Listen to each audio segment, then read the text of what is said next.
I'm so honored to welcome Ms. Anne Reginio from FONS Santa Clara Valley, who is the president and a native of San Jose too, who is going to talk about the Delano Manong's park that they just commissioned in San Jose. Can you tell us what came about? How did the idea of naming the park there and the history of the Delano Manongs for people who don't know? So let's start off with a little bit of the history. So Delano Manongs is named after the farm workers during the United Farm Workers Movement in the 60s when they were fighting for farm worker rights. And we unraveled that it was the Filipinos who actually led this movement in unity with the Mexican farm workers. Larry Itliong, Philip Veracruz were one of the main Manongs that led this movement that shaped the history of America. It was just recently that we just started to tell the stories of our Delano Manongs. And yes, it is part of U.S. history.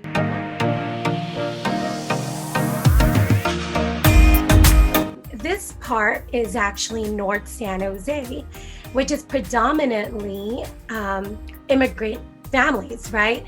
Majority of the population is, yes, the Mexican Americans, as well as the Filipino Americans. I actually used to live in Berryessa, so I'm very familiar with the area. So when the city researched and looked at the population, they did find that Filipinos lived a lot of us lived in that area. And even to dig deeper, we started Pinoy Town, which is telling the story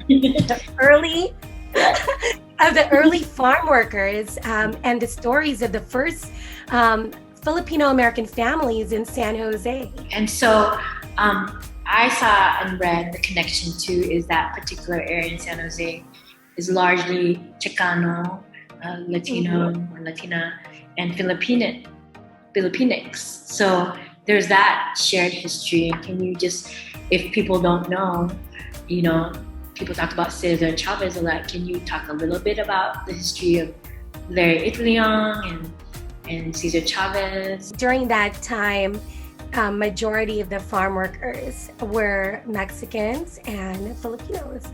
And for us to share a story and tell one another that we all worked in unity, for us to push for better living wages, better working conditions for the farm workers is a big deal for both communities. For so long, the Filipino side of this story has not been shared or told.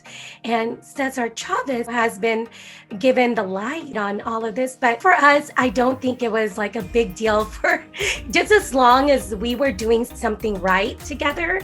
I think that was the most important thing. But, I'm just very happy now that we are finally being able to share our side of the story, to tell the future generations, the young children, that, we do have these Filipino heroes that are in our community. And we are part of the U.S.'s, we are part of the American story, right? Right. Using this park as a memorial to remember the stories of the people that came before us, who paved the way for all of us. And we always need to remember and to be thankful, right? If it weren't for them, we won't be where we are at today. And we always have to honor that. Sometimes people don't believe that history is important, but history is a part of us, right? History is what makes us. We always have to give that gratitude. And this park is for all the future generations. Our children can go into this park and learn, right? That yes, people that look like me, people that are Filipino, right? They did so much work leading these movements that were major, right? In the history of the United States. But now rise. We need to rise now and make sure that all our stories are told, right?